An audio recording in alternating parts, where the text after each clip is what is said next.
Well,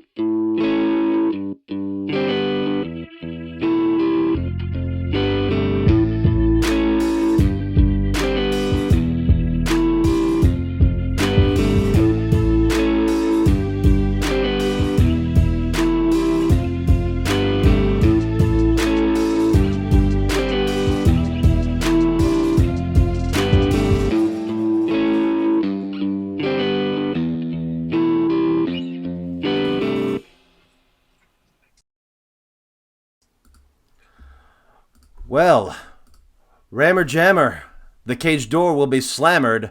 Let's talk some War Games here on the Bammer Slammer. If you're watching this live on our Twitch channel, which is twitch.tv/SmackDrawPodcast, twitch.tv/SmackDraw, then please make sure you go and you follow us. We're only one follower away from 100, guys. Follow us and leave us some comments and share the love. We would love to chat you. Also, if you're in the chat with us right now, shout yourself out and say hi so that we can give you guys a shout out and tell you thank you so much for watching the show with us. If you're watching this replay on our YouTube channel, which is youtube.com/SmackDrawPodcast, then thank you so much for that. Leave us a like, comment, and subscribe, and then click that bell so that no matter what video we post on a weekly basis, whether it's from the Bammer Slammer or from the Rewind or from any other specialty shows we do, you'll get notified immediately. So please make sure that you do that. Also, if you're listening to us on a podcast platform, then give us a like, follow, subscribe to the podcast, whatever platform you prefer. We're pretty much everywhere now. And leave us a comment. We love hearing your comments and your feedbacks. We want to make our show better for you. And also leave us a 5-star rating. The more 5-star ratings we get, the better we're motivated to make better content. So we really want to do that and help you guys out. And the better you take care of us, the better we'll take care of you. As I said, tonight we're covering NXT War Games, and I have brought in a truly, if I was going to go to war, I'd probably put these guys in the cage with me, and let's see who can hang with us.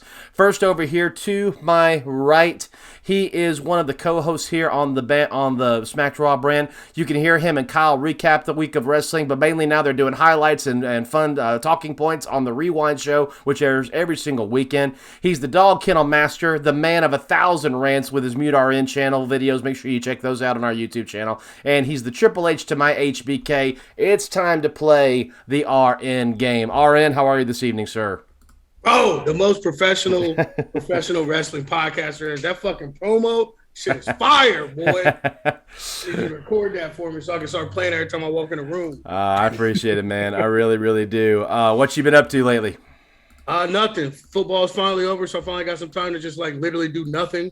I haven't had that since before June, so definitely looking forward to it. Absolutely, man. Absolutely. And right below you, one of the guests that we brought in on one of our specialty shows, but he'd been itching to get back on with us, and so we brought him back. RN, why don't you introduce the young man who's sitting right below you, sir? He ain't young. He old as shit. That's my older brother, slightly less good-looking version of myself. He is the brand creator of, I can't even name half of it, but specifically Unusual Jeans clothing line. He is my mentor, my life coach. Pretty much, if there was a good version of me, it'd be him. My brother, Dre. Oh, man. Guys? Yo, that promo needs to be recorded so I can I was say get on my phone. For real. Who's the 2.0 version of you guys? Ain't got one yet. Haven't gotten that bad yet. It might be my son. It might be. Yeah. As of right now, it ain't one yet. If it is, it's a girl because both our daughters are dope. So if it is, it's definitely a girl. Gotcha. And then sitting right below me, he is the host of the Apron Bump podcast, which drops every Wednesday. He covers the best and worst of pro wrestling from the past and from the present. So no matter what show you watch, you're sure to be entertained and see something new. Let me introduce the hardest part of the ring. Welcome back, as we like to affectionately call him, Handsome Kyle. Kyle, how are you this evening, sir? Stop it. Thank you, man. You describe my podcast better than I ever do. You need to you need to like give your services to everybody and like introduce everybody's podcast. No lie, if I had the voice for it, I would love to do those like high intensity, You do. What makes you think you don't have the voice? No, but I need enough. I need some more bass. I need that in a world. I need more of that kind of. I need that. Do audio books. ASMR at least. Eat some watermelon on Mike. Right. I guess I could do that. Yeah. All right. Well, man, I'm excited to have you guys tonight. As I said, we're going to be covering NXT War Games. I know the graphics been going crazy on the screen, but I'm excited about it. Personally, just from the past up till now, War Games has historically been my favorite takeover of the year. But as we can tell with the 2.0 rebranding and everything they're doing, they're not even calling it Takeover War Games. It's just NXT War Games. I'm not too upset about that because I kind of like that it's basically its own pay-per-view name. It's not a takeover, it's War Games. Right. But at the same time, we all know that means that this is another continual rebranding of the black and gold NXT into the 2.0 version of what they're creating. Matter of fact, one of the War Games matches, if you did not know, in the men's match, it's black and gold team versus 2.0 team. So they are not shying away from this, that there is a true tension among fans and a tension among the superstars that the black and gold brand that was Triple H's baby, that was birthed back in 2010 and grew for, outgrew, and basically they created their own competition. They became the Ring of Honor with better production quality, and they took it on the road. They sold out, 24,000 seat arenas with takeovers. They arguably put on a better show than the WWE pay-per-view of that weekend when they were on. So I mean, yeah. Well, sometimes it was close, but most of the time, yeah, Takeover was definitely the better watch over the pay-per-view of that weekend, whatever it was for the main roster. But having said all that, guys, let's just break the ice and talk about that just a minute. There's only 5 matches on this card, so we probably won't take us too long to get through it. So let's just open up with a general conversation about it. And RN, I'll start with you. I think you went on I don't think you've done a MURN on it yet. You might do it in the near future, but what's your general opinion and feeling right now on where 2.0 is as opposed to the black and gold brand that you and I both love very much? I'm not into it at all. Like I've tried to do the Bama approach and Riddle and everybody telling me give it a chance and all that shit. Like I've given it a chance. It's just not for me. Like, don't get me wrong. There's absolutely things on there I love. Like I love Diamond Mine. Like I love Tony D'Angelo, which I know that was one of the initial things I was giving shit about, but I actually do like him a lot. And Carmelo, pretty much everybody on the War Games seem like those are my favorite parts of the show. So, but like just overall, the pacing of it, the look of it, the feel of it, like it just doesn't feel like NXT to me. Like, yeah, it's basically just Raw or SmackDown minor league. You know what I'm saying? Like I don't feel any different watching Raw and SmackDown when I watch NXT. Which is what Vince always wanted it to be, was a minor league for his main roster. Exactly. Right. Yeah. Dre, what about you? How do you feel about the 2.0 version as opposed to the black and gold brand of the last decade? To be honest, I can't really get too much into it because it lost a lot of its grit. I mean, once I started noticing like a lot of the bright colors and such coming onto it, especially with Braun coming in with the old school color tie-dye. I call it the tie-dye wrestling gear from back in the days when his father was wrestling. It just kind of took a different approach because when I got into NXT, it was more of a grungy sense of what we was normally seeing on like on the Raw and on the. It was underground. Yeah. It was very underground, similar to what the other promotion is kind of putting out there at the same time. But once they actually put it into a brighter light, I just think it's trying to be too fabricated to what Vince sees main shows look like, but just on a lower spectrum. I just don't like it because it doesn't really give the audience exactly what we wanted as a fan, and knowing and getting more into the appreciation of the underground shows, especially out here, like with like a lot of the new shows that's popping up in New York. It's just that we want to see the rawness. We want to see a lot of the things that gets us excited to easily see with a lot of these new wrestlers that's coming up. And sometimes it takes it's too much mic work. In my opinion, it's way too much mic work. They need to be more wrestling and more taking risks with some of the moves that they do in the show. Kyle, what do you think? What do you feel about 2.0 as opposed to the 10-year run of the black and gold brand? So, like, I like 2.0 more than black and gold in the CWC. I'll put it I 100% agree with that. Because the last, like, year of black and gold was fine. Like, whenever you would watch it, like, okay, there's some good wrestling on this show, but I was never, like, invested in anything other than outside of, like, the takeovers. I mean, the takeovers in the arenas, I mean, that's probably the most fun I've ever had watching wrestling. So I do miss that aspect of it, but at the same time, I can appreciate them trying something different because, in my opinion, what they had been doing the past year before the rebrand wasn't really working. Especially if you look at it from like the perspective of these guys go up to the main roster and they completely change anyways. So I can appreciate them trying to kind of, at least in theory, make it a more like turnkey ready for the main roster whenever they do go up. Right. So there are things I like, and like RN said, there's a lot of like individual things I love about it. I love Diamond Mine, Tony D'Angelo, Braun Breaker. I mean, there's a ton of things I like about it, but I never find myself like when it's like 7:59 on a Tuesday, I'm like, oh man, I better go watch NXT 2.0. I'm like, I'll watch it maybe in a week or whatever. But it's like, but when I do turn it on, I enjoy it. And that's when I knew it like something had changed for me because like Bam will tell you, like I was an NXT guy. Like everything else I may not watch or I'll watch it when I get around to it. But Tuesday nights, whenever NXT was on, that was the show I was ready to watch. Like you said, 7:59, I'm strapped in, ready to go, paying attention to. And I can almost agree too with the CWC part. And really, and I don't want to be like I'm shitting on the wrestlers. Like I'm glad these young dudes are getting a chance because that is the thing. We do need new stars. Yes. My thing is just so much how it wasn't really like a transition. It was literally just like rip the Band-Aid off, shove it down our throats. Like there was no like gradually like getting into it. It's just 1 week it was black and gold. Next week, it was this color splash shit. Oh, here's these guys you've never heard of. Well, except me, I've heard most of the guys. But here's the guys you've never seen or heard of before in your fucking life. They're going to win and be the top of this show now. Enjoy. Like, that's the part where I was – that's where the disconnect kind of happened for me. I agree. And I hate you said this on the Rewind, too, but the name sucks. Yes. I know. Yes. They should have just completely just done something different, and then it would have been people would probably taken to it easier. And honestly, like if they hadn't pushed the 2.0 part, like if they just said it, but like them making the like fucking conscious effort the first couple weeks to say NXT 2.0 on every single chance they got, I think that's what kind of like – You know how much saying? effort did they like do they have like a whiteboard full of names and like 2.0 that's the one. Goddamn pal.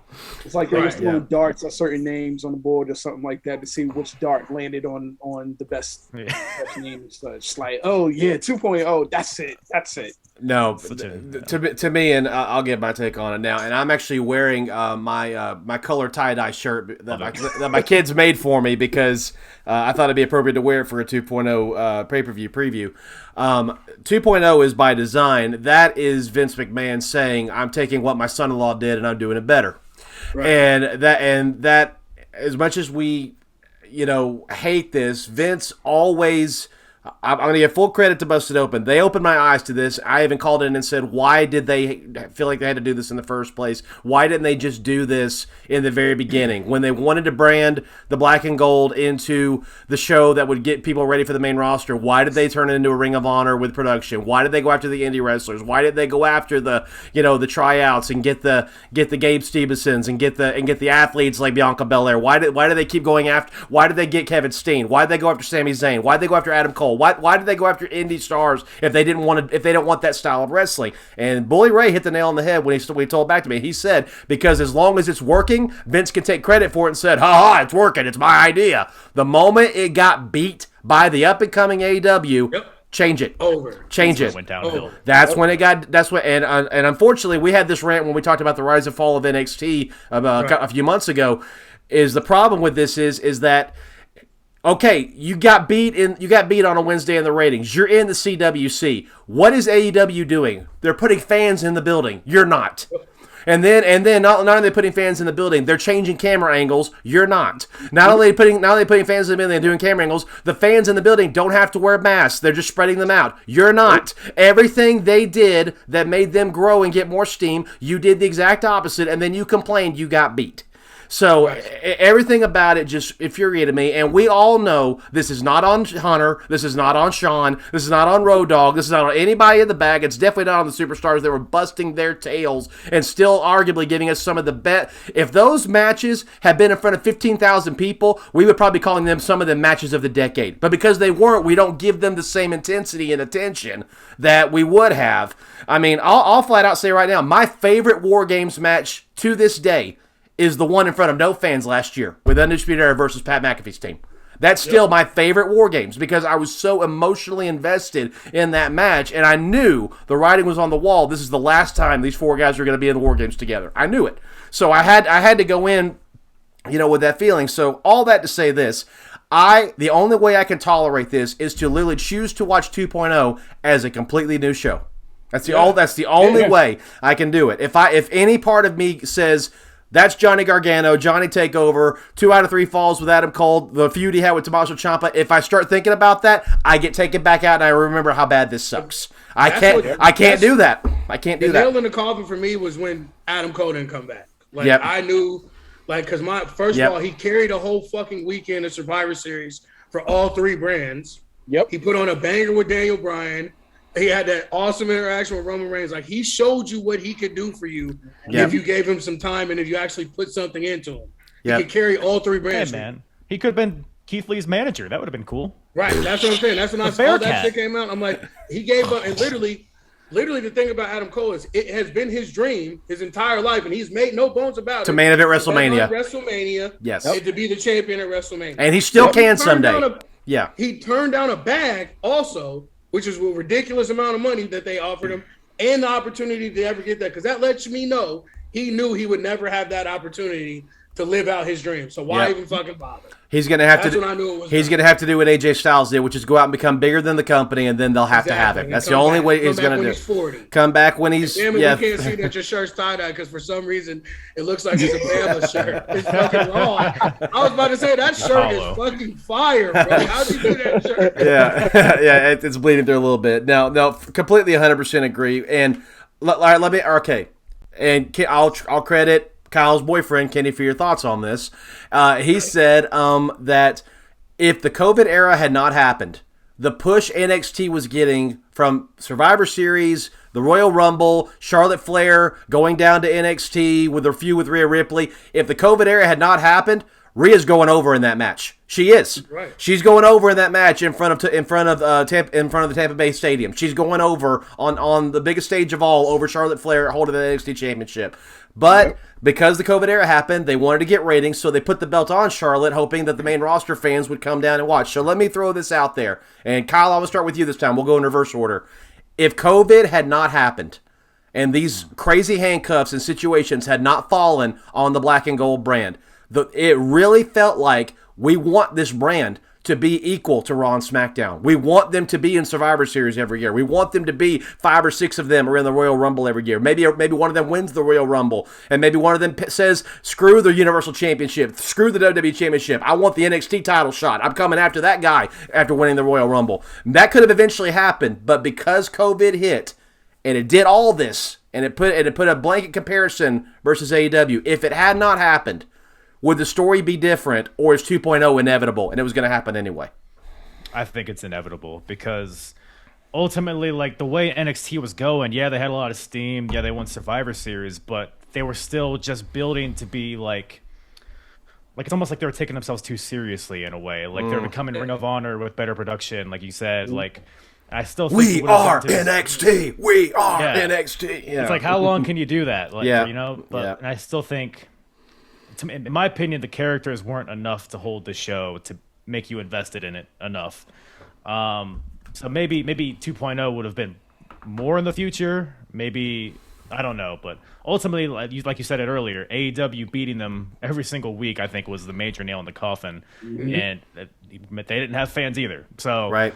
I think, it would have been balanced either way. So I think it still would have gone the same direction ultimately. Maybe slower. And maybe the path there would have been better, but I still think it would have gotten to the same point. Dre, you agree, or is there any part of you that thinks NXT could have been an equal third brand in another year or 2 years? No, I don't believe it, because the thing is that the way they were going with the content itself, they wasn't, to be honest, they was trying to push the envelope on certain perspectives, but this change was still going to happen regardless. I think it was more in the sense of them trying to bring more talent into the whole picture, but just figuring out the best possible way to bring that new talent up, because yet when they keep putting all these new faces and posting it up on social media saying, hey, these are the new faces in the development center and a development center and such, there's going to be a certain time within NXT that they're going to say to themselves, how are we going to push these names if the same people that's on the roster is still there? And if we don't move them up into the main show and such, it's going to be hard for us to kind of push these new faces in that we just keep promoting to put up there, say, hey, these are the new up and comers. So what's going to happen? All this. All right, and you agree? Yeah, totally. Like I said, it would have been. I think it would have been a slower, like, descent into it, but like the writing was on the wall entirely through COVID that they were not happy, and we had heard these rumblings. We heard the things about the midget guys. Like that was another thing too. All of their top guys were under 5'10". But if COVID hadn't happened, would it have still happened? Yeah, that's what I'm saying. Yeah. Even like I said, just the fact that all their top stars were nowhere near fucking 6 foot. Then on top of that, losing to AEW. Like I said, I don't think it would have been just like a drastic rip the Band-Aid off like it was. But I think by this time this year, I think it still would have been already started. Because like you said, like Dre said, like if you look at all their signings in the past like year and a half, there ain't been no indie guys, no small indie guys. Every single dude has been 6'2" or up. Yep. It may not be like huge bodybuilders, but all these guys have been 6'2" or taller. So that's when I knew the writing was on the wall. When I started looking at these signings, and like these are all fucking giant dudes. These aren't, you know what I'm saying? These aren't guys that are my height look like me. These dudes are all fucking super athletes. Yeah. I mean, because like, and Vince was always known to be the big guy, Yeah. boss. He loves It's like- he loves spectacles. That's his thing. Right. Yeah. Exactly. But that's what I'm saying. Not even necessarily just off Vince. I'm talking about just like the NXT guys that they have been signing and bringing in. Yeah. Yeah. There wasn't any small guys at all. But even think about the earlier days in the NXT and the black and gold, there was a lot of big guys, especially when it was putting in the next superstar NXT when they had the mentors and everything else. You notice all those lineup when Husky, aka Wade Barrett. yeah, all those dudes, and then Ryan, I think, was maybe the smallest one. Yeah, but then you had Heath Slater, David Otunga, Justin Gabriel. You did have shorter athletic guys, so it was kind of. But those guys aren't really. That's what I'm saying. Those guys aren't really shorter. They're just athletic guys. Those dudes were fucking huge. Go look at PJ Black on the Indies. When Justin Gabriel ain't even 6 foot. Nah. Yeah, he is. He's like 6'6", bro. Go look at him on the Indies wrestling some of these guys, bro. He looks like fucking. He looks like he's Roman Reigns wrestling some of these dudes. I'll take your word for it. And just compared to everybody else, he didn't look tall at all. So yeah, because all those dudes were 6'5". Yeah, next to Wade Barrett. Yeah, next to Wade Barrett, anybody looks short. You're right. Right, that's what I'm saying. No, PJ Black is fucking huge, bro. Like for the size of person that he is compared to where he came from, and like Dre said, at that time in WWE, yeah, he looked small. But like if you put him now, look at him now, like New Japan or other indies when he's wrestling matches, like. It doesn't even look right. You know what I'm saying? You're like, damn, I didn't realize how small these guys really were. Yeah, you're right. Because Shawn Michaels is 6'1", Daniel Bryan's like 5'10". So when you really put him next to like Hunter, who's 6'4", these guys are going to all look diminished and shorter. Exactly. Yeah, so 100%. But here's the only saving grace of this, because what was the number one complaint we all had for the last probably there was one class where they got it right completely, like Kevin Owens, Sami Zayn, Shinsuke to a degree, all these guys that were brought up in that class became stars. Then the following class, Karrion Kross is perfect. And then Keith Lee, big guy. Vince will love him. Perfect. Bam. And the problem was, and the reason was, because NXT had a system that when you work that system, you're a superstar in NXT, but it's the exact opposite system of what Vince wants on the main roster, and we all were complaining, why can't Raw or SmackDown change what they do and adapt and let these guys be superstars in the same system? The only way that happens, folks, is if Triple H is running the company. That's the only way that happens. Until Vince McMahon breathes his last breath and gives Triple H the reins, which now, unfortunately, because his son-in-law is a failure, I don't know if he's ever going to do that. I'm hoping that's wrong, but unfortunately Vince holds grudges really badly, and all the people who work for him tend to do that too. So, but yeah, don't get me started on Kevin Dunn and the crap he's been saying lately. Oh my gosh, that dude needs to shut the heck up. But having said all that to say this, the one saving grace of 2.0 is we know these guys are in a system designed to when the moment they get called up, it's going to work. And so, therefore, we won't be watching Joe Gacy and Von Wagner and Braun Breaker and Duke Hudson. We won't be watching all these guys going, are they going to make it? Now, basically, it's going to be, if they don't make it, it's their fault, not the company's. Right. So, because the company's trying to say that they behind these guys and they want them to work. And funny enough, and I'll end on this note, Isn't it funny that today it came out, I forgot who it was that said it, but I was like, oh, that's convenient, that WWE is courting Kyle O'Reilly and trying to do their best to get him to stay. I wonder why that possibly could be. And their way of doing that is pairing him with Von Wagner. Yeah. Yeah. That's going to get somebody Dude to looks stay. like fucking one of the cavemen from the Geico commercials, bro. I just can't take him serious. Yeah, I asked Ryan McKinnell, I said, is this their way of trying to do Shawn Michaels and Sid Vicious again? That weird, awkward pairing that they had and how it kind of worked, but it didn't work. Yeah. And no, we all know what this is. They know if they let him go and he pairs back up with Cole and Fish, done. It's over. It's over. Over. It's over. Now all your black and gold fans are going to defect to go watch the faction that made the black and gold what it was.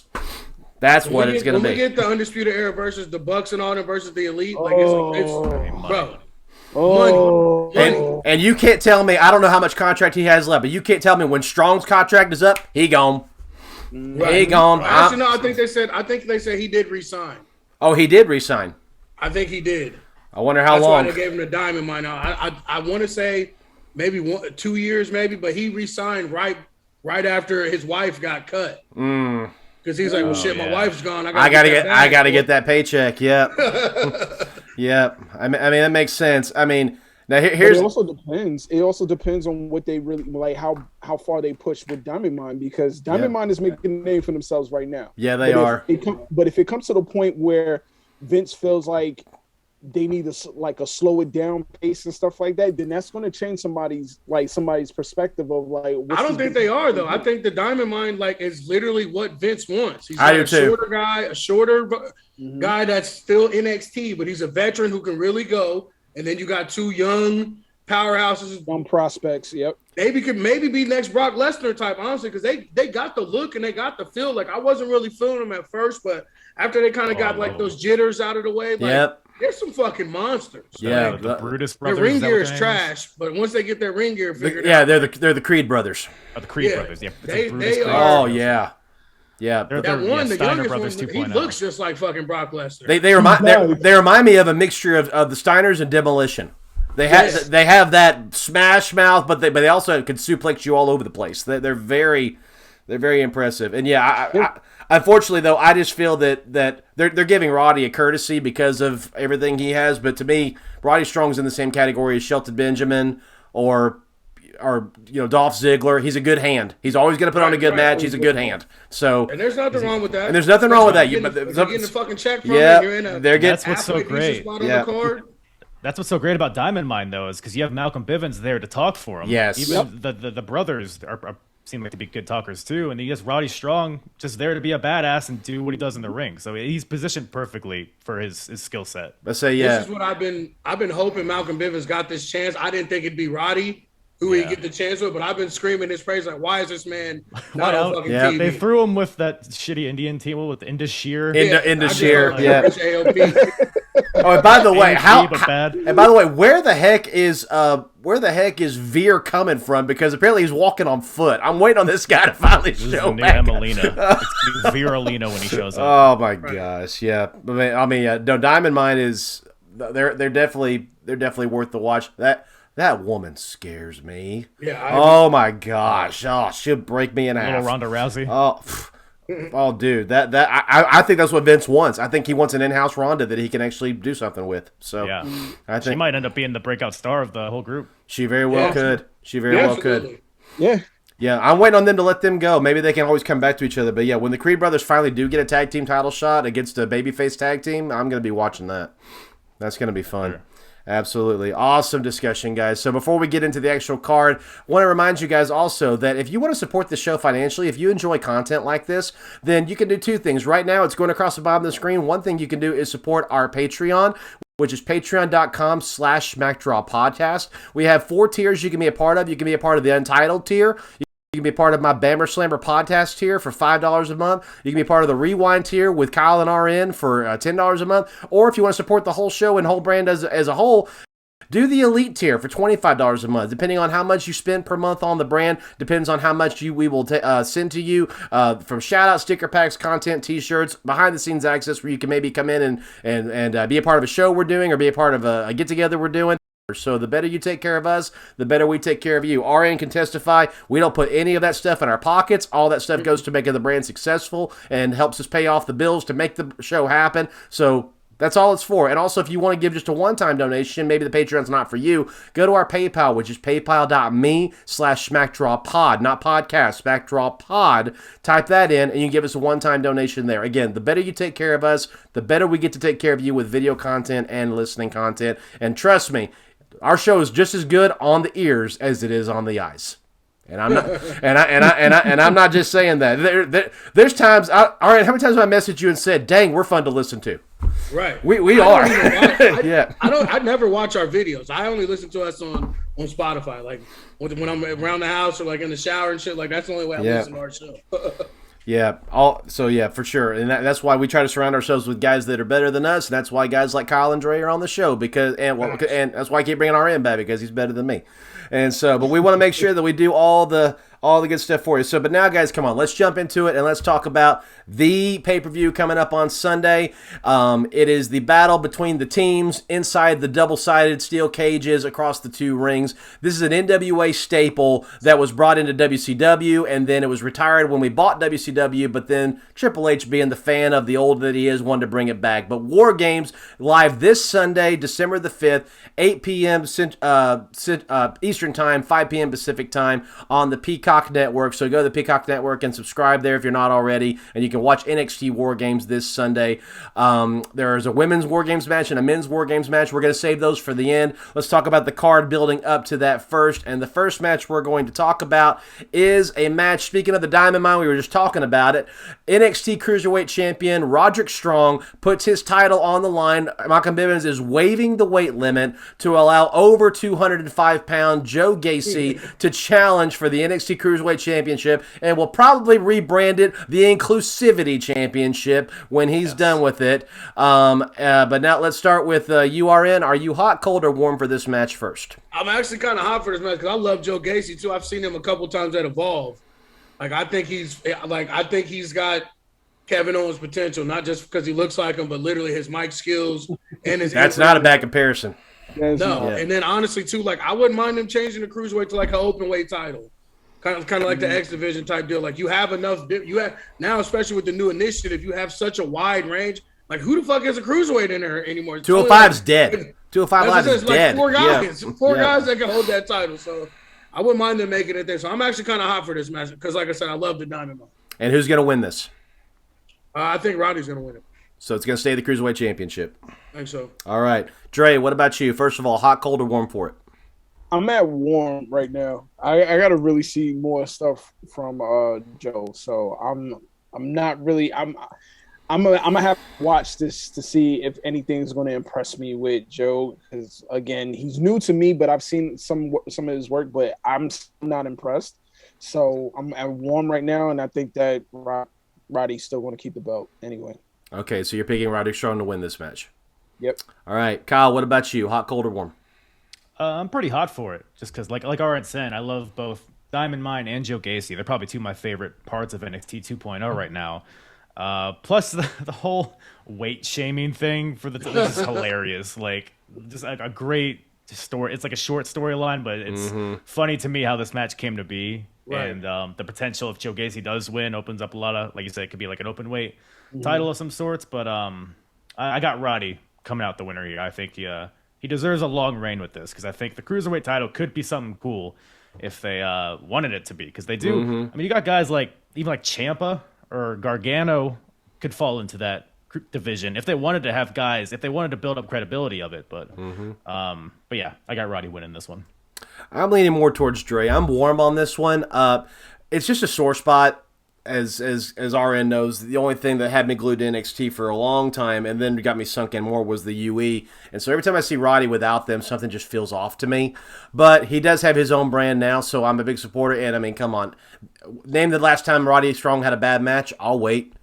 I mean, it's just, that's how good the guy is. So the Joe Gacy inclusivity thing, I said it in our group chat. I want to punch him in the mouth every time he talks, and that's the point. And it's such a hot button topic right now. I mean, from everything to, if you want to go into the sports world, guys that are identifying as women, and so they're breaking female records, and you have the other way around, women that are wanting to play football, and I mean, it's a cultural thing that we're facing right now, and people are trying to figure it out and decide what the boundaries should be. So when you have somebody coming in and trying to say we should all be the same, and just because I weigh 240 pounds, I should be challenging for a 205 championship. I mean, it's just. It's hilarious, but at the same time, it's what makes the character there, and we all know that Harlan's right there beside him, and Harlan's going to stick his nose into this, and so the Creed Butters better be close by to keep that big boy at bay, but I don't know how much of a fight they're going to put up with it. The best thing about this is this goes like right in with my mute RM from last week, how being inclusive and wanting everybody to be a part of something makes you a heel. Yeah, that ain't some Vince shit. But if there ever was anything, I don't know what is. That's why I said, in Vince's mind, he's the hero in his story, and anybody wanting to include everybody. Yep, I'm not into that shit. Right. Yep.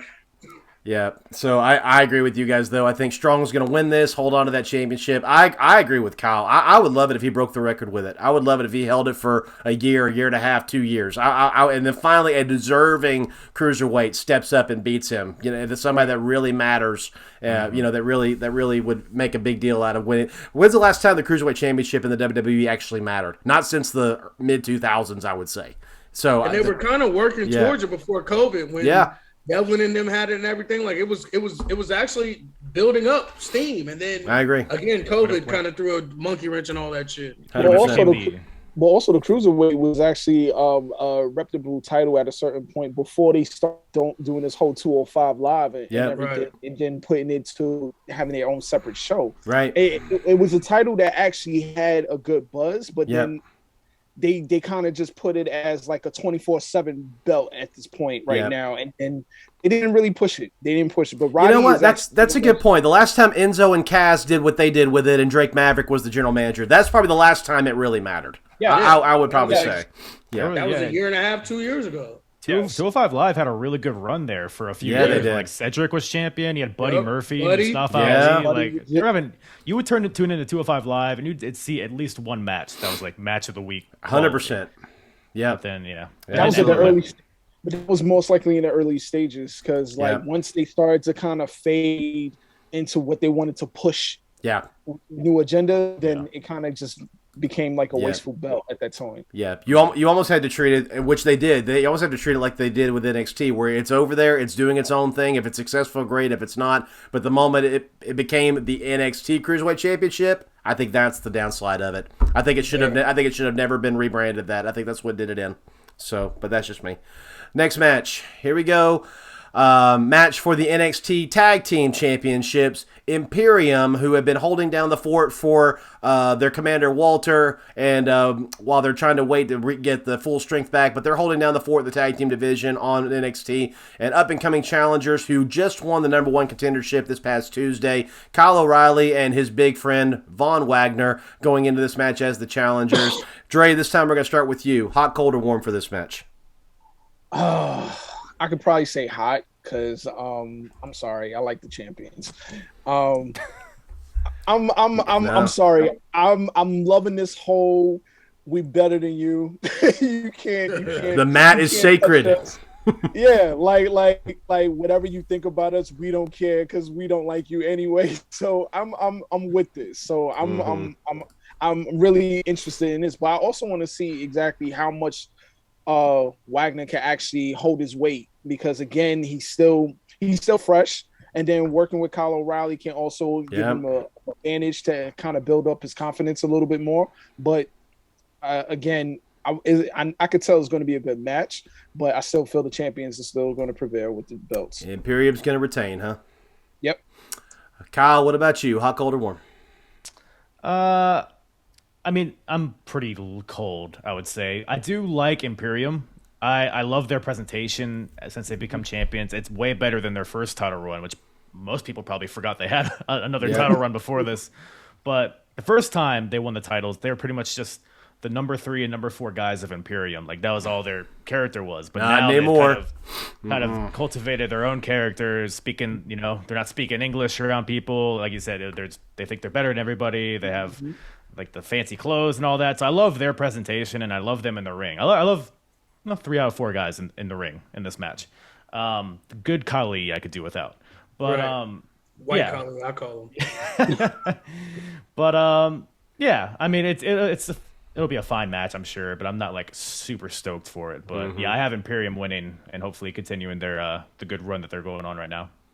Yeah, I'm going to go just warm for all the reasons you guys have said. I love Kyle O'Reilly. I mean, to me, he's one of the most underrated wrestlers. When I did the interview with Jimmy Corderas and asked him what do you think about Kyle O'Reilly, he said, oh my gosh, this dude has so much untapped potential. They just need to put him with the right story. Once he's done with Adam Cole, what's next for him? And we all knew when Adam Cole said I'm not coming back, there was nothing next for Kyle O'Reilly. So the only thing that's left for him is to go join his brothers. And if they... I don't know what the trademark situation is, but if they can do this over there and truly become that brand again, it's done. It's done. So I just really am looking forward to seeing if that happens and what they want to do with that. But I do. Von Wagner's not bad. I think he's still trying to discover what he's supposed to be and who he's supposed to be. And I mean, working with Kyle, I mean, if they want to pull that, like I said, the Shawn Michaels Sid Vicious comparison, because he's not Kevin Nash, he doesn't move like Kevin, and he's not Sid Vicious either. He's not as stiff. He's not only based on 3 moves: the power bomb, the clothesline, and the side slam. So there needs to be a discovery. He's more athletic, but when they pulled off that high low, I'm like, okay. Yeah, all right. That wasn't that bad. So I was interested in that. Go ahead. I think Von Wagner should have been a part of that stupid ass Brooks and Jensen. Is that their name? That country. Yeah, that sounds. Trevor Murdoch. That's what I was gonna say. Was Scotty Griggs should have been. I think Von should have been there, and Briggs should have been in his place with Kyle. That makes sense. Briggs can fucking go. I know that he can talk and he's a really good character, and that's why they kind of have him there to kind of pull that part of the team along. Yeah. But he's actually has a lot of experience like Austin Theory has. Like he's had some experience at the top. He's went through adversity, fucking destroyed his hip in a match. Yeah. And came back. Like he can really go. Like I would have much rather and took this more seriously if it was him with Roddy than White Khali. And like I said, White Khali's not bad. He's just bland as fuck. He makes Kyle O'Reilly look like Shawn Michaels, and really Kyle's is kind of bland too. You know what I'm saying? So it's like I'm warm on this because I love Imperium as well. I hope Imperium. I'm picking them to win. I hope they win.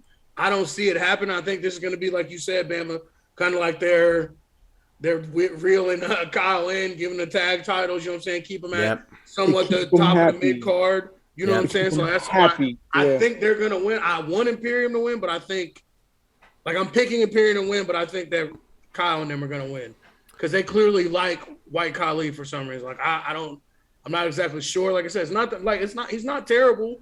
He's just not there. Right. Because even with Braun, at least Braun has I don't really feel Braun's there, but at least he has some sort of charisma. He's got the name and stuff, so he has something there to build off of. Like Wagner, I don't get it. I don't get it.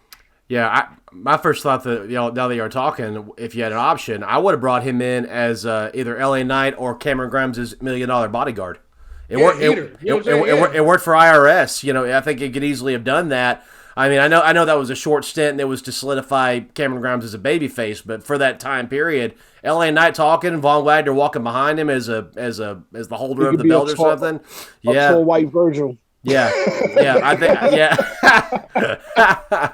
yeah, definitely. The only gripe I have right now, and I don't know if it's just because Vince is compromising and saying, yeah, you can still talk in your language or whatever. Why are we not getting the Imperium entrances? That is really irritating me. It's like one of the best entrances in the company. That's the whole thing about them is their entrance. The entrance. I've noticed a lot of people don't get entrances. If you watch the show, it's always like one side of the coin gets an entrance and they get right, which you could argue is not a bad thing because it's more action in the ring. But for someone like Imperium, who that's somewhat a big part of their presence, you need their entrance. Yeah. So you know who they're picking. Like that's what I'm saying. Like that's what I was saying about who the company's behind, because a lot of times if you pay attention to who gets entrance and who doesn't. Well, funny enough, Solo Sikoa did not get an entrance. The other guy did, and Solo beat him. So it doesn't always happen that way, but But this, but same with Solo. Solo, they trying to build him up because you know he's affiliated with. Right, and what is his interest going to be? He just walk around punching the air, like. Yeah. So I mean, I'm nervous. They're trying to fast track him to the bloodline, and he ain't ready. He's not ready. He's not ready. I mean, good grief. They could treat him as the little brother who's not ready while they're bringing him along. The story would work because it's real, but I don't want him to get lost in the shuffle and it be blatantly obvious you're not Jimmy, you're not Jay. So that's just what I'm afraid of. He's still young. He's still young because you can even tell like with some of his matches. Now for his age, he's dang good. He's real good. He's good. He's gonna be amazing. Yes, he is. But there's still more. There's still more that he has to learn and more that he has to show in the ring to kind of bring more of a attention to himself, not only for the audience but also for everyone in the back. I think he just needs to clean up some stuff. Like I don't think like I like his action in the ring, and he actually reminds me a lot of Umaga. Like right. I know that's but that's their uncle. No, that's their uncle. Yeah. Well, that's what I'm saying. Like I know that's what they're going for. I mean, like actually just his presence and his moves, he does look like him. But Umaga's thing was he was tight in the ring. He was clean, even though he was a brawler. Limited movement, only hit when he had to. Yeah, exactly. It looked tight. It looked clean. It looked like with a purpose. He's still kind of all over the place. Like some of his stuff. Like how you Samoan and can't do that Samoan drop. Like he completely botched that shit the last two matches he's had. Yeah. Because of the positioning and his positioning is so off. Because that's something you got to learn and get to have it feel in the ring. Yeah, this is the purpose of NXT. You know, right? That's why he's there. That's why he's there. You know, hopefully, like you guys said, hopefully they don't fast track him like you guys said. But, hopefully not. 100%. All right, I hit the graphic early, but it's okay. Moving on to the next match. Hair versus hair match, and this one actually matters. Duke Hudson versus Cameron Grimes, and let's see whose hair goes to the moon by the end of this match. Kyle, we're gonna start with you this time. Hot, cold, or warm, sir? I'm warm for it. I love Cameron Grimes, and I feel like Duke Hudson has a lot of potential. I love the way he talks. Like it's so clear that he's very comfortable talking. Kind of similar to Von Wagner, though. I think he needs a little something more, and this poker shit ain't it. I don't know about you guys, but I'm not taking the poker room. Like, what are we doing? That was the worst NXT episode I've ever seen. They're literally just playing poker in the middle of the ring. Like, what are we doing? But yeah, and I think DX did strip poker. Well, out there. Look, I'll watch Duke Hudson. He's a handsome man. I'll watch him strip. Hey, I don't know about this. What? So, anyways, the wrestling match. I like the build to it. I think it's a good clash of personalities, so it all makes sense. I haven't seen too much of Duke Hudson in the ring outside of the breakout tournament stuff, but Cameron Grimes is great, so I have faith that it'll be good. And as far as who I think is going to win it, I think Cameron's going to win it because I don't think you're going to have two different haircut segments with it because he already cut a little bit of his hair, so I don't think you're going to do that twice. Yeah. And maybe that could be the thing that separates Duke Hudson. Maybe that gives him more of a presence or something. I don't know. Maybe he'll like go unhinged like Cody Rhodes did when he broke his nose or something like that. But yeah, looking forward to it. Yeah, I agree. I'm hot for this match because I just love Cameron Grimes. I mean, he's a Southern boy from North Carolina, but the dude can go.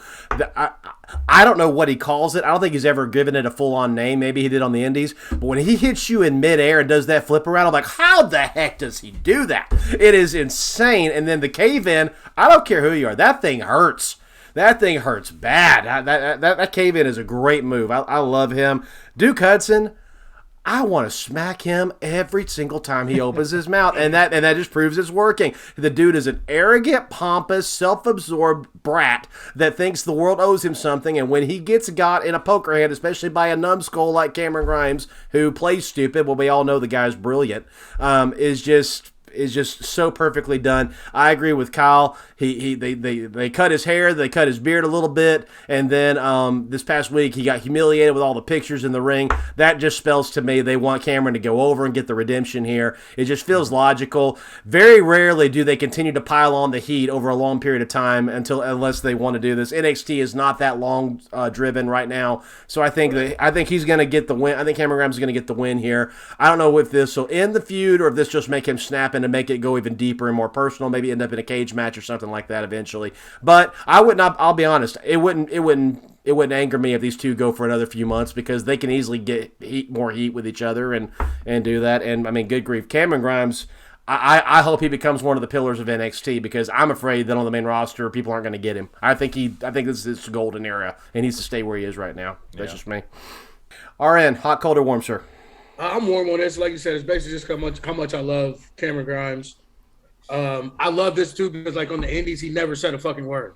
Like literally never said a word. Never.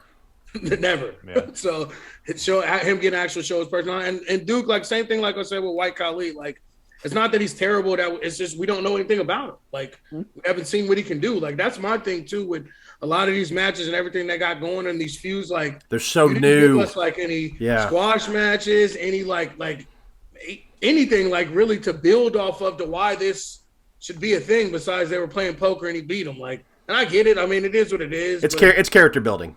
It's character building, but give us something like you said. I agree with what Kyle said too. Like you got to give him an edge. Like he's got to like really like fuck Cameron up. Like shove some poker chips down his mouth.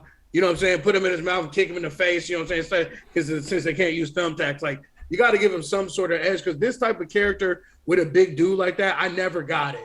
Yeah, like cocky, overconfident type of character for like a dude that's like 6'5". You know what they need to do? Like, They need to catch him backstage. Wade Barrett needs to pull him aside and say, "You're a disgrace to our country, and you're a disgrace to this ring. All right, you better step it up, buddy. You got your head shaved." Like, you know what I'm saying? Like, if Wade Barrett got on him and became like a mentor behind the scenes, because I hated Wade Barrett, and Duke Hudson reminds me of him. So if maybe that could be the angle they go. Yeah, just named a bad that's news what I'm saying. But even with that, we knew who Wade Barrett was. Like the Duke. You know, the Duke of England, the Duke. Like make him the something. Yeah, something. Else, yeah, you know what I'm saying? Like I totally agree.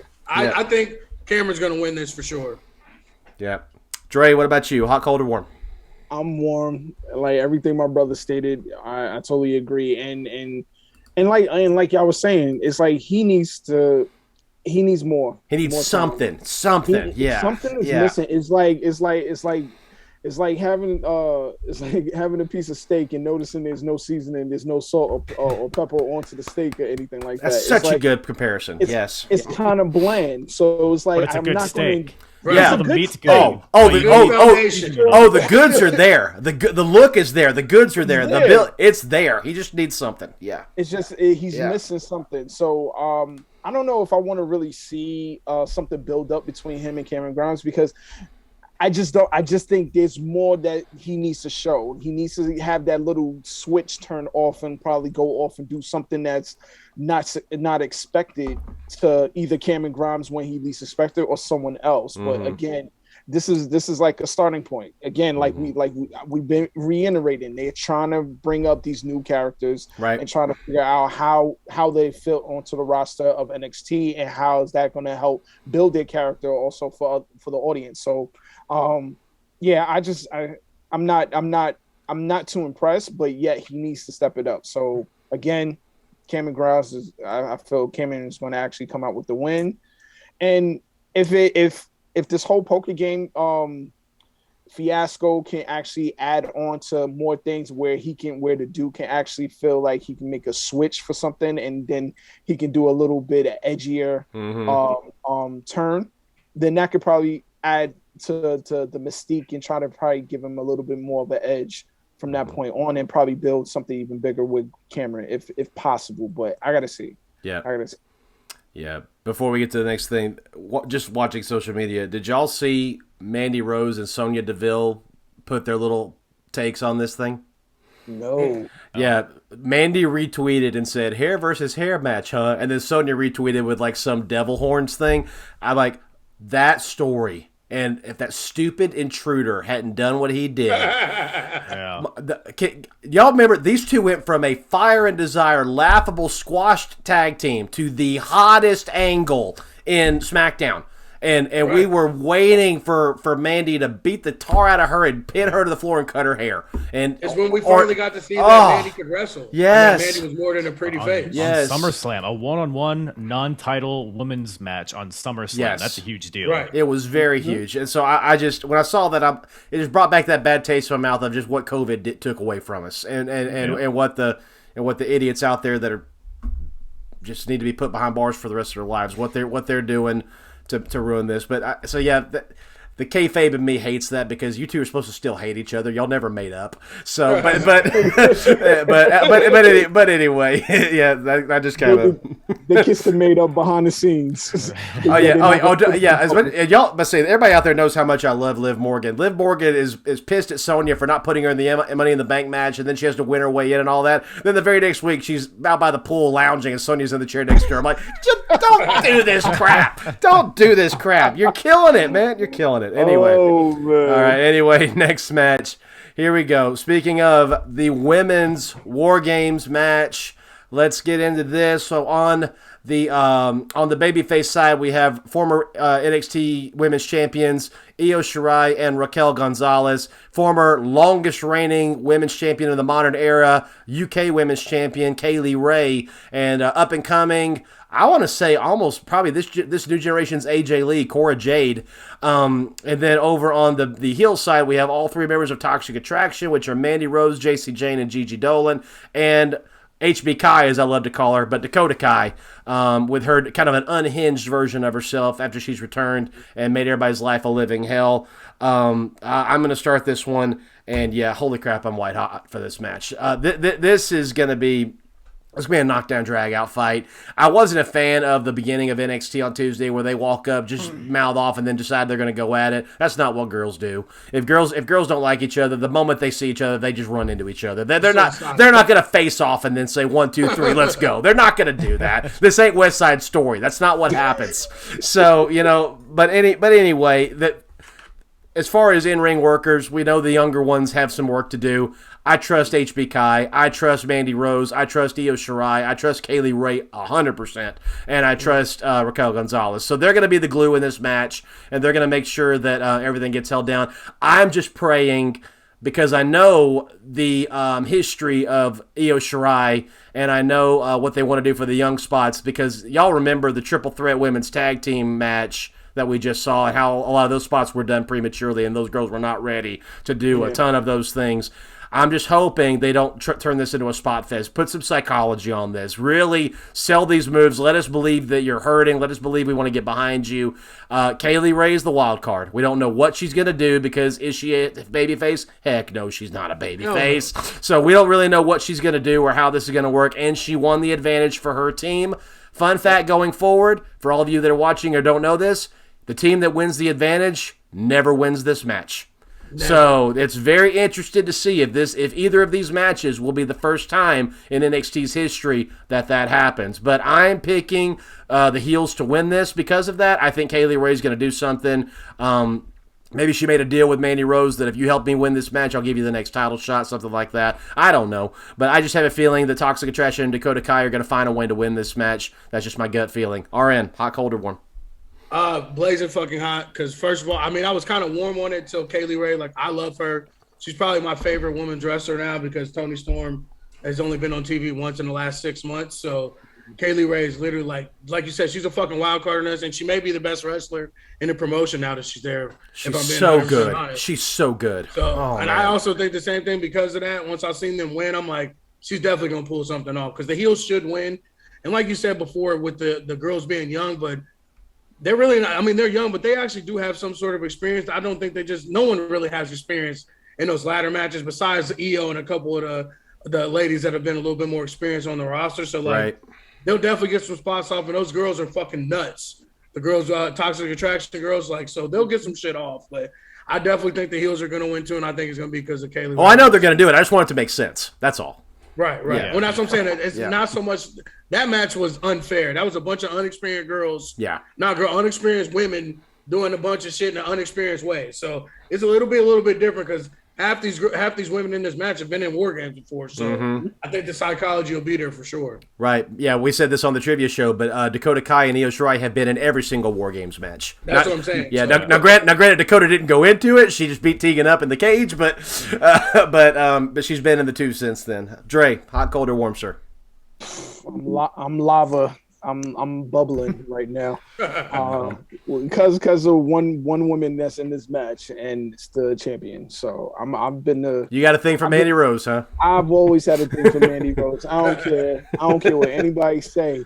But I actually, when she came over to NXT, I was like, "Thank you, Lord," because I just felt that she wasn't getting her run on the big show. So I'm like, give her some time, give her some shine, because she's a beautiful woman, but I know she can go, but I just don't give her that opportunity. So now she got her squad, and the squad is wearing gold. So I'm like, yo, I'm gonna run with them. But at the same point, like Aaron was saying, it's like the whole toxic attraction is actually very, very well experienced to a certain degree, and they can show some work. It's just like now it's the time on the big stage to actually put that work into action and show how is it going to look, so that people can take you serious. And like Kaylee Ray, again, wild card. So again, we don't know what to expect. We know that she does want to get to the top of the mountain again. So we don't know if she's actually going to try to screw the team or not, but we have to sit and wait. But again, I'm going for the heels. Kyle, hot, cold, or warm, sir? I'm gonna say warm, almost hot, but warm for this. Okay. Mainly because I think the women's division in NXT has kind of lost some momentum. It has. It has. Yeah. I do like Toxic Attraction. I'm not as sold on them as some other people are. 'Cause I love Mandy Rose. I've loved Mandy Rose ever since she debuted. I thought she always had a lot of potential. I think she reminds me of Trish Stratus. Just give her time to work. She's going to be great. A more athletic version of Trish Stratus. Yeah. And like Dre said, like I feel like this is their time to shine. Like this is the time where they need to like establish who they are, because as of right now, they're just three girls that are hot, which is like they're the beautiful people. Very hot. Exactly. Very hot. I go on Pornhub and watch Smacking It Raw and watch get some plenty of lovely ladies, So I don't need that on my wrestling. But we're not in paddle on a pole era of wrestling anymore. Yeah, the Attitude Era is gone. Right. That being said, I do like the juxtaposition of like, because NXT was always, as far as women's wrestling goes, like work rate, the most talented division in the world, and then you have these like divas come in. So I do like that aspect of it. Just hopefully they have a good performance in this War Games match. And but yeah, I think Kaylee Ray is going to be the main story here. I think she's definitely turning on somebody on her team, probably Io Shirai, because I feel like both Io and Kaylee Ray have kind of been floating around for a while, and this will give them both something to do for a while. And, I mean, the matches those two could have with each other would be bangers after bangers. Yeah. So yeah, lots of potential in this match. I think the heels are going to win this after Kaylee Ray turns on somebody for her team. Unless Kaylee Ray screws somebody and she gets the pin and says, because I got the pin, I'm coming for the title. That's the only thing I could see as possibly being the way. That's what the two things are going to be. It's either be she screws over her team and they get the win, or she pins Mandy and she's like, I'm next. Yeah, that's the only thing I can think of. I think she's the wild card. Who I think is going to be the shining star in this? Cora Jade. I think they're gonna set her up to shine. I really do. I really think they want her to be the baby face everybody's pulling for. I really do. Got a lot of charisma. She really does. That's it. She's got AJ Lee vibes to me. She just is that girl that's gonna just take no nonsense. Now, who should be the star in this match? Raquel, because she's huge. She should have just run over everybody. But I just don't know if they're. I keep getting the weird feeling that they're about to put her up, but they're not. But I want Raquel and Charlotte eye to eye right now. I just do. I want her up there right now. Or Bianca. Or Bianca. Oh yeah. Oh yeah.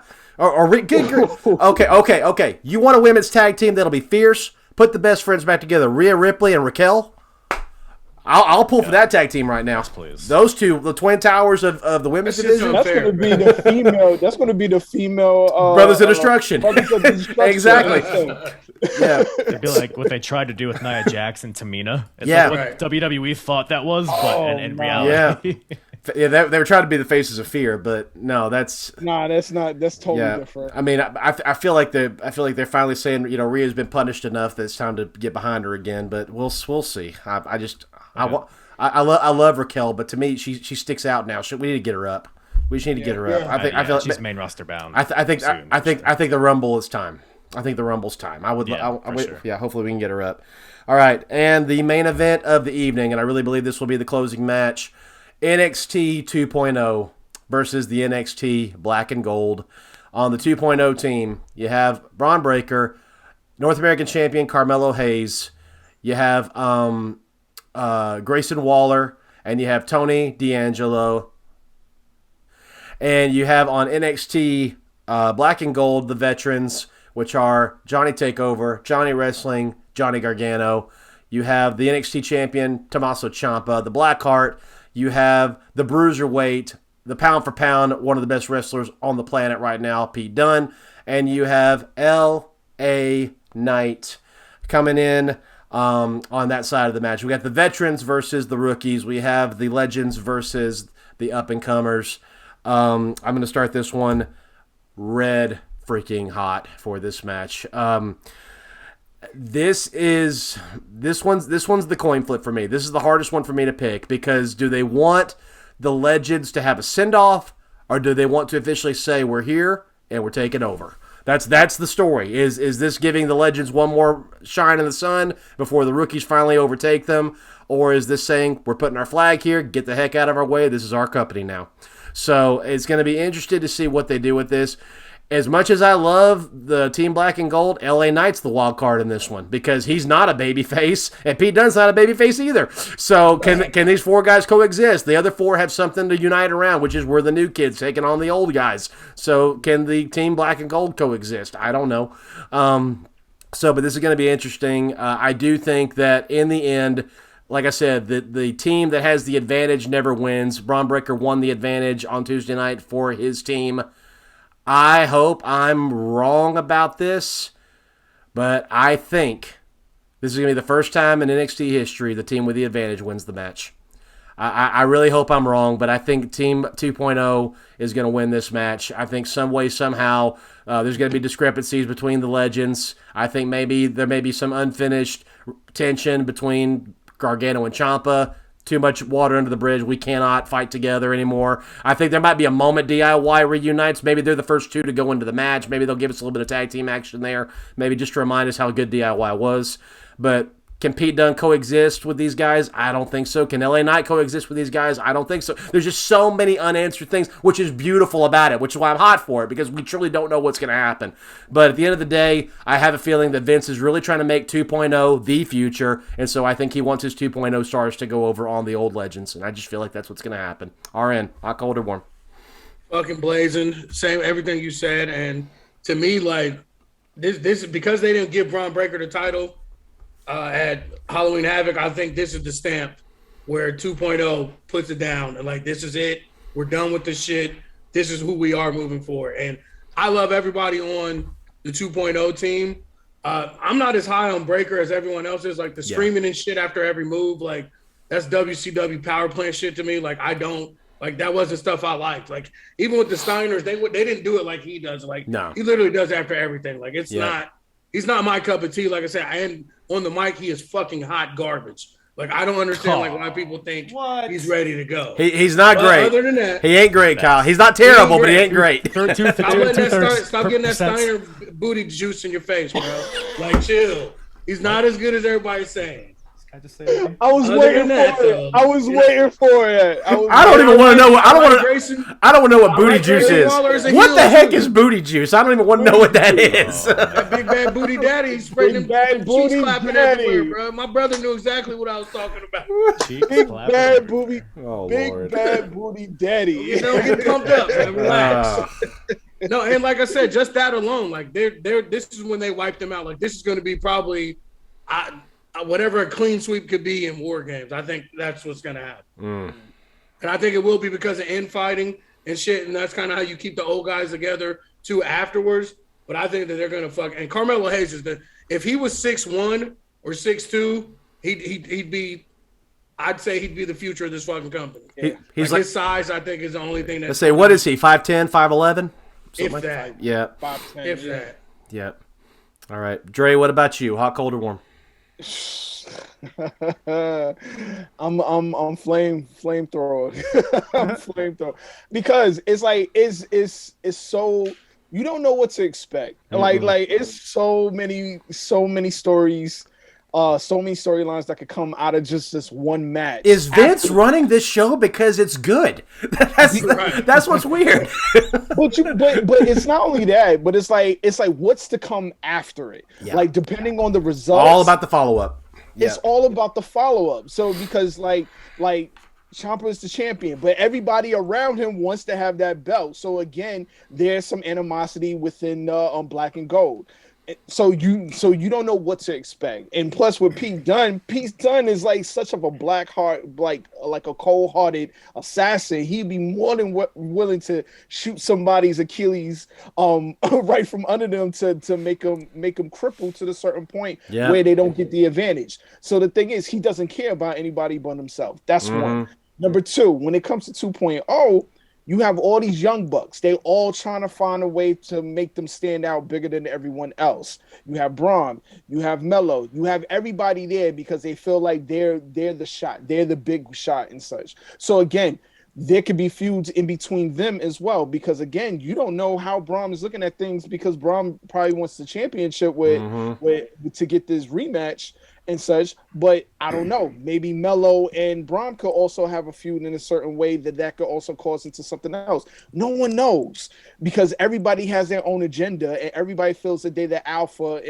on their team in that sense. So that's why I feel like this is something that can cause the whole topsy-turvy of how 2.0 is going to be seen after War Games. 100%. So that's my perspective of this match, and that's why I'm excited to see it. To win, I'm back and forth because I feel like Black and Gold will have the perfect advantage of getting it done, but then again, Vince wants to really have something to show that 2.0 is here to stay and that there's something that's going to be built from what takes place in this show. So I'm looking at probably 2.0 actually taking a win for this. Kyle, hot, cold, or warm, sir? Red hot for this. I agree with what everybody said so far. I think the story of it all, even though it's like a simple story and almost like an obvious story, it's been so good. Yeah. Because like I was talking about this in the group chat a few weeks ago. Like I had not watched NXT in a few weeks. Like I had gotten way behind. And then I opened up Twitter and I see like they're building up to this old school versus new school match. And I see this picture of the NXT 2.0 team. And I'm looking at it, I'm like, man, I feel like I love everybody that's on this team. I need to go check this out. And at that moment, I binge watched. I watched like a month's worth of NXT in like a day. And yeah, I mean, I love everything about it. And as far as like who's gonna win, I think this is definitely Braun Breaker's time to pin Ciampa, and then I think that leads to a rematch, and then ultimately, I think that's when Breaker finally gets the strap, and then.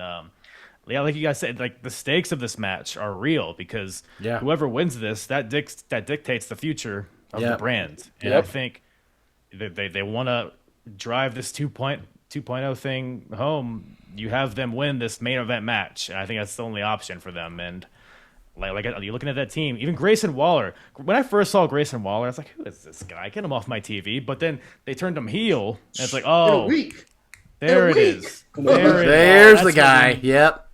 That's what I said. Like everything you said is spot on, Kyle. Like spot on. As always. Yeah. I mean, come on. Absolutely. And on the right guy too on LA Knight. Perfect. Oh, so well done. Yes. And like my thing too is like this is gonna be Braun Breaker's. He's gonna be the spotlight of this match. He's probably gonna pin 3 or 4 people. He's gonna go on a rampage. Like they just like I said, it's not my cup of tea, but I thought they should have gave him the belt at Halloween Havoc. Like I thought that should have been the stamp. I didn't. I'm saying for what they were trying to accomplish and get rid of, like to clean out fucking the Black and Gold brand. But this, like Kyle said, this is where you get to do it, where you still get to get your one-on-one match with Ciampa out of it, but you also at the same time moving forward.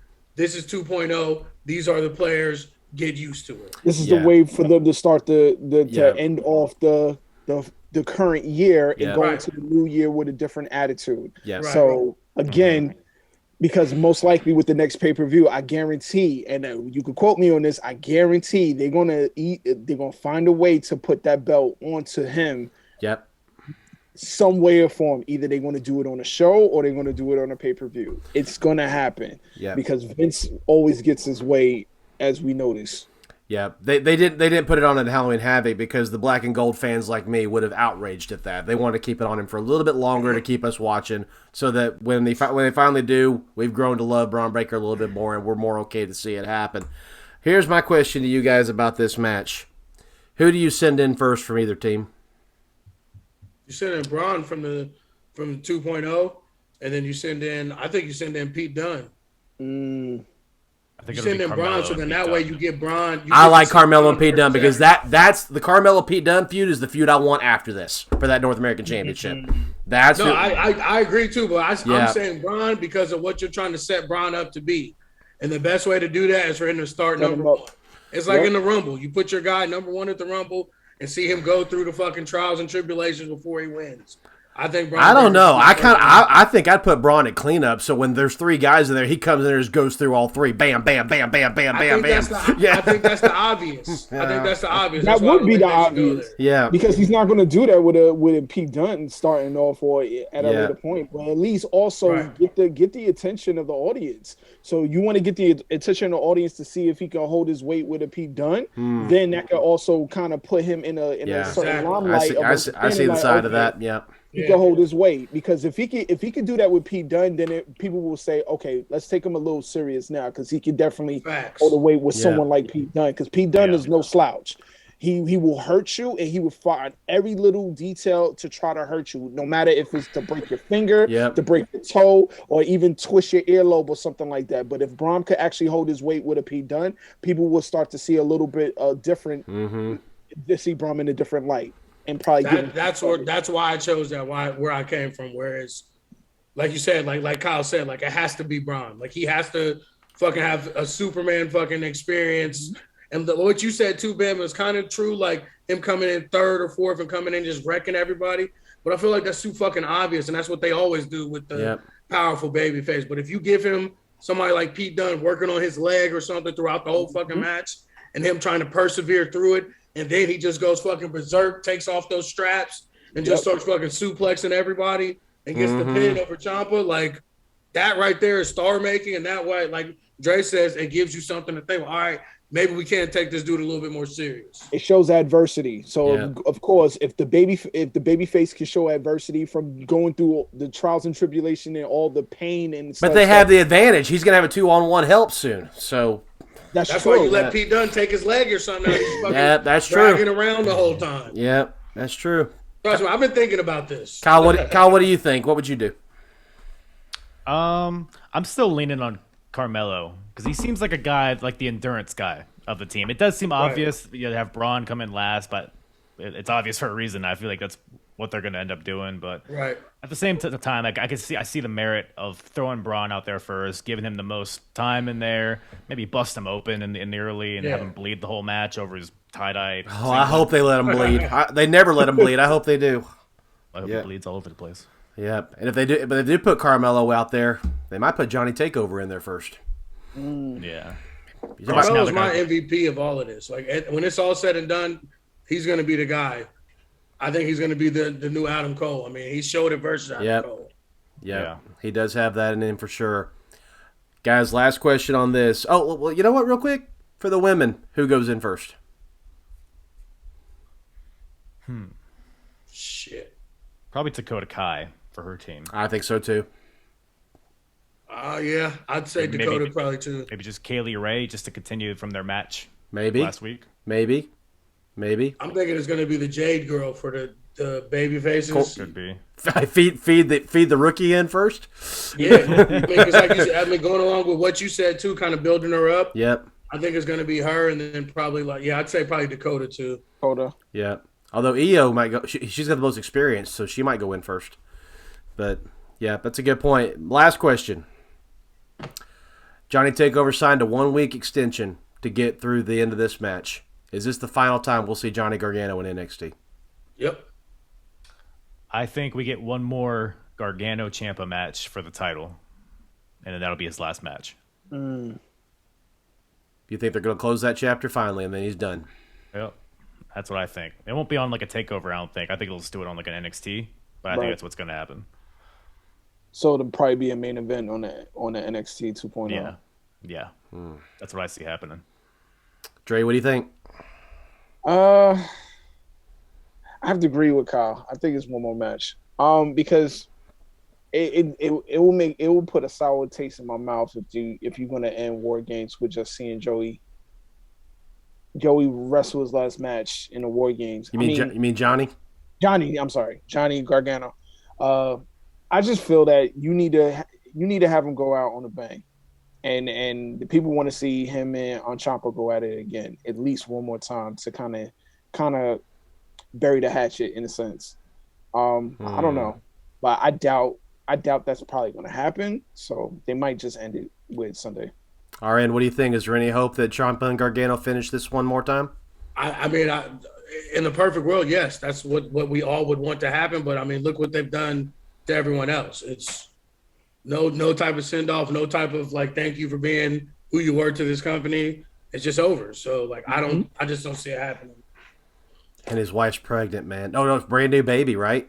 Is she? No, not yet. Dang it! She didn't have it yet. I don't think. No, yeah, she's close though. She's close, but yeah, I'm torn on this. The fact that he said he was going to sign one more week, why not one more year? Right. That's telling to me. I mean, is that like? Do we know that's a fact? Also, it seems to be. Everything I've read, it seems to be, but they could be wrong. I don't want it to end like this. I agree with you guys. There needs to be a defining final feud or final story he's in where he's not in a team, where he's by himself. I feel like he deserves that.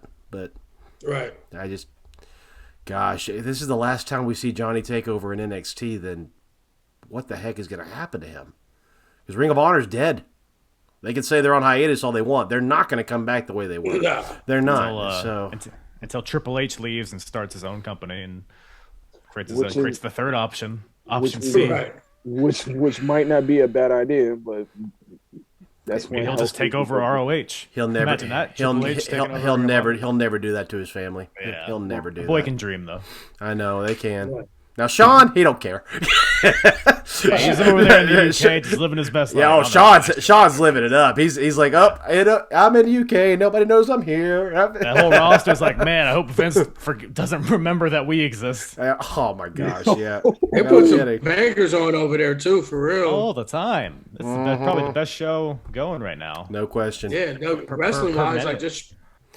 All right, well, let's bring this plane in for a landing, guys. Again, I appreciate y'all. This has been our War Games preview show. Again, War Games, NXT War Games is coming up this coming Sunday, December the 5th at 8 p.m. Eastern Standard Time, 5 p.m. Pacific on the Peacock Network. Of course, there'll be a pre-show. There might even be a dark match on the pre-show, so make sure you catch that. And let us know your thoughts in the comments, what you thought about this. If anything you think is going to, if we're dead wrong, let us know. We love reading your comments. We want to know what you think and and who you're pulling for in this match. I really... I mean, it's a no-brainer who I'm pulling for in the women's match, but for the men's match, I really hope and pray that their angle is to get me to love these new guys by the end of it, because right now I want them to lose. So if they can make me somehow feel for Braun Breaker and feel for Carmelo and feel for Tony D'Angelo to where by the end of it I'm torn, mission accomplished. So let's see if that's what they can try to pull off. But that being said, I'm going to let these guys put themselves over and what they're working on right now. Let's start with my fellow co-host, RN. What you got coming up with Kyle on the Rewind? What's going on with Mute RN, and what's going on with the Jelly Bean Company and the Dog Kennel? We got a couple things coming out as far as the Mute RNs. I got a couple in the bank. We're waiting to get out. Actually, I'm going to pick up a dog from Louisville on Sunday we purchased. We purchased a pup back there with one of our other dogs, and then MJB, be on the lookout. We just did we put out a song on Halloween. It's called Faded and X-Rated. I recorded literally all of it on my fucking cell phone, and Adam did his magic on it. So definitely go to our YouTube, Mean Jelly Bean Productions. Check that out. Mean Jelly Bean Memes on Facebook, Mr. 8984 on Twitter, and hit me with the hashtag MuteRN. Give me some information. Give me something to bitch about on one of my rants. Dre, what about you, sir? What you got going on over there in the New York City area? Well, right now, I'm what do I have going on? Still working on my brand. I'm actually getting ready to start a new podcast with my partner in crime out here. Called Sneaker Losers, which is basically talking about everything with the sneaker game, as well as a little talk on wrestling too. So I will be keeping y'all updated with that. Again, working on new clothing for the new year for the Unusual Jeans brand. checking out some wrestling shows because I'm trying to get into the HOG move because I think it's next week. No, next week. Malachi is coming in, so I wanted to check out to see what Malachi is going to be looking like with the HOG with the match. So just trying to really get my feet wet since my brother get on my case about not going to too many underground shows. So I'm trying to really step my game up and going to see a lot more underground shows to to get to see what's going on out there and such. And that's really it. So you being the sneaker guy, how do you feel about what the Young Bucks are doing with all the shoes? I hate it because it's to the point where it's this. It's to the point like you can't really call you. I hate it with a passion because that's the one thing that me and my partner actually always look at and say, what the hell are they wearing on their feet? And if it comes to the point where they're wearing a certain sneaker that we say to ourselves, like, why the hell are they wearing these particular sneakers in a freaking wrestling ring and acting stupid? You're not doing anything to now y'all see where I get it from? Yep. And now y'all see where I get it from. They're freaking heels, man. We're supposed to hate them. Look, you see where I'm at. Like, and this is only 1/3 of my collection. The rest of it is on a part of the room. But the thing is this: when you actually bring sneakers into wrestling, you have to show it in a certain way. Like, come on. John Cena wearing Reebok pumps and stuff like that into the ring. The Usos wearing the high tops. Yeah. Right. Yeah. Not even that. Roman Reigns wearing Jordan 1s, breads, and the mids and stuff. First of all, I'm like, come on, bro. You wearing mids. Take the mids off and get some OG 1s. You the freaking champion. Why the hell you wearing some mids in the freaking ring? I'm sorry. I'm a sneaker guy. My brother will tell you that. But at the same point, I'm saying with the Young Bucks, I'm tired of it. I really didn't like the whole Dior thing. I really hated the fact that you wasted $5,000 on a freaking sneaker just to put thumbtacks onto it. I tweeted that. Like, I'm sorry. Bro, surely they're knockoffs. Surely they're knockoffs. They've got to be knockoffs. I don't know those were knockoffs. I hope they was knockoffs because I mean, like, you're the most idiotic individuals to waste money just for a freaking prop. Yeah, I can't do that. So I can't even speak no more on that matter because just let it go. Just let it go. Go to Kyle. It's a conversation that me and my partner. If anybody can follow this Apron Bump, Kyle can. So Kyle, put yourself over, man. What you got coming up on your podcast, and anything you want to add, by all means, go ahead and add it. Well, I like a good boat shoe myself. I don't know about you guys. Like 3 pairs of Sperry's over there. But, they're comfortable, okay? They're comfortable. But yes, my podcast, the Apron Bump podcast. It's I mainly cover retro shows from promotions from all over the world across 4 different decades. Big, small. I do WWE, WCW, but I also do the golden era of Ring of Honor and Progress Wrestling. I've had RN a few times. We'll have Dave on here. Spoiler alert! In the next few weeks. Looking forward to it.